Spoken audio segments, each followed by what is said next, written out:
जय माताजी। केम छो बधाय? आज तो जो मैं गोदड़ी बनावी से केवी मस्त बनावी से। जो एनी लंबाई जेटली होय एनथी 2 इंच जेटલું कापड़ વધુ રાખવાનું છે, કારણ કે આપણે અંદર સિલાઈ લઈ અને કોરે સિલાઈ લઈ ઝાલર મૂકી એટલે કાપડ તો એમાં મરે જ તે, એટલે લંબાઈથી 2 इंच કાપડ વધારે રાખવાનું હોય અને અંદર નાખવાનું છે ડનલોપ।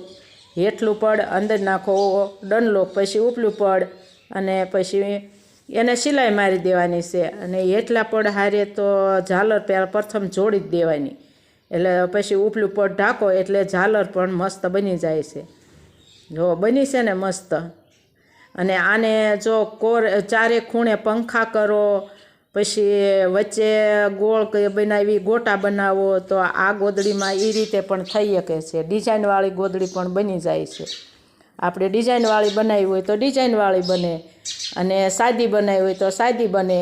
जोजो हमणे मस्त बनावी छे, जो छे ने केवी सरस बनी छे।